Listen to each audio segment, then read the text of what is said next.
तो आज हम देखने वाले हैं बेंच लाइफ का लास्ट एपिसोड, जहां हम रवि को देखते हैं जो अकेले ही घर आता है। जब उसकी माँ पूछती है गायत्री कहाँ है, हो सकता है वो अपने मायके चली गई हो, तो उसकी माँ बोलती है ऐसे अचानक बिना बताए क्यों चली गई। तो रवि गुस्से से बोलता है कॉल करके पूछ लीजिए ना, फ़ोन तो है उसके पास। इधर गायत्री को देखते हैं, ऐसे अचानक यहाँ क्यों आ गई। तो गायत्री बोलती है बस आपको मिस कर रही थी इसीलिए देखने चली आ गई। इधर मीनाक्षी को देखते हैं जिसको कि उसकी माँ शॉर्ट फिल्म बनाने की वजह से बहुत डांट रही होती है।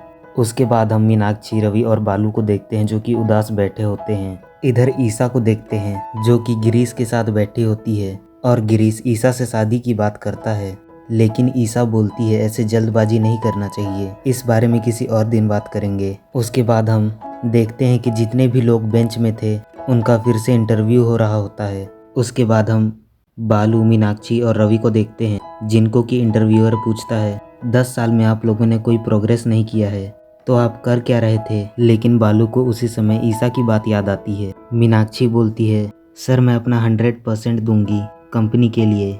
और रवि को देखते हैं जिसको कि गायत्री की बात याद आती है। उसके बाद हम रवि को देखते हैं जो कि घर आता है तो उसकी माँ पूछती है तू गायत्री को लेने क्यों नहीं जाता। इसी बात को लेकर रवि और उसकी माँ बहस करते हैं और रवि की माँ रवि को एक चाटा मार देती है। उसके बाद हम देखते हैं मीनाक्षी, उसकी माँ और महेश कंपनी के इवेंट में आए होते हैं। बालू भी इवेंट में आया होता है और ईसा को एक बार देख के वहाँ से जाने लगता है। रवि रामानाथम के साथ बैठा होता है और रामानाथम को गायत्री के बारे में बता रहा होता है, लेकिन रामानाथम बोलते हैं उन सब बात को छोड़ो, वो तुम्हारी वाइफ है, ये सब तो होते ही रहता है। और फिर रवि को अपने बारे में बताने लगता है।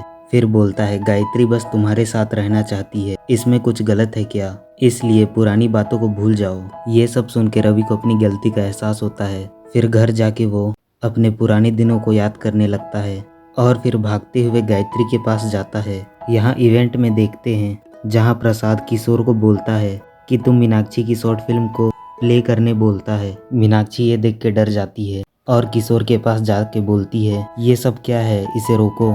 लेकिन किशोर बोलता है मैंने कुछ नहीं किया, ये सब प्रसाद सर ने किया है। फिर बोलता है मैं कुछ नहीं कर सकता। मीनाक्षी प्रसाद के पास जाती है लेकिन प्रसाद बोलता है आज तो सारे डाउट्स क्लियर हो जाएंगे, वैसे भी आने वाले दिन में तुम शादी कर लोगी, इसीलिए इसे चलने दो। जहाँ शॉर्ट फिल्म में हम देखते हैं कि लड़कियों के पिता समाज और अपनी ईगो को लेके अपनी बेटियों को उनकी मर्जी से कुछ करने नहीं देते हैं। इधर महेश मीनाक्षी को बोलता है ये सब क्या चल रहा है, अब सभी लोग तुम पे हंसेंगे, तुम्हारी माँ भी तुम्हारे वजह से उदास है। ये सुन के मीनाक्षी वहाँ से रोते हुए जाने लगती है, लेकिन सभी लोग शॉर्ट फिल्म देख के ताली बजाने लगते हैं और सभी लोग आके मीनाक्षी को बधाई देते हैं। उसके बाद मीनाक्षी प्रसाद को जाके थैंक यू बोलती है। मीनाक्षी की माँ भी ये सब देख के मीनाक्षी को सपोर्ट करने लगती है और बोलती है एक दिन तुम भी बड़ी डायरेक्टर बन जाओगी। ये सब सुन के मीनाक्षी बहुत खुश होती है। इधर बालू को देखते हैं जो कि उदास होके बाहर बैठा होता है। उसके पास गिरीश आता है और बैठ जाता है। फिर गिरीश बालू को पूछता है क्या तुम ईसा को पसंद करते हो, लेकिन बालू बोलता है मेरा तो एक तरफा प्यार है और बोलता है प्लीज ईसा को मत बताना। लेकिन गिरीश बोलता है ईसा तो तुम्हारे बारे में कुछ और ही बोल रही थी। फिर बताता है कि ईसा तुमसे प्यार करती है। ये सब सुन के बालू खुश हो जाता है और गिरीश को थैंक यू बोलता है। इधर ईसा को देखते हैं जो कि प्रसाद यानी अपने पिताजी के पास जाती है और माफ़ कर देती है। रवि भी गायत्री के पास आके उससे माफ़ी मांगता है। बालू जो कि ईसा के पास जाता है और बोलता है मैं तुम्हें अभी प्रपोज नहीं करूँगा, पहले मैं खुद को प्रूव कर लूँगा, फिर तुम्हारे पास आके प्रपोज करूँगा। ईसा ये सब सुन के खुश हो जाती है। उसके बाद हम मीनाक्षी को देखते हैं जो कि ईसा को आके बताती है कि उसने रिज़ाइन कर लिया ताकि वो फिल्म बनाने में ध्यान दे सके। इधर रवि को देखते हैं जो गायत्री को बताता है कि उसकी जॉब जा चुकी है और बोलता है जितने पैसे बचे हैं उसी से गुजारा करना पड़ेगा। लेकिन गायत्री बोलती है ये सब छोड़िए, आप अपने दोस्तों को बुला लीजिए, हम गोवा घूमने जाएंगे। इधर बालू सब चीज़ छोड़ के बस अपने काम में ध्यान देने लगता है।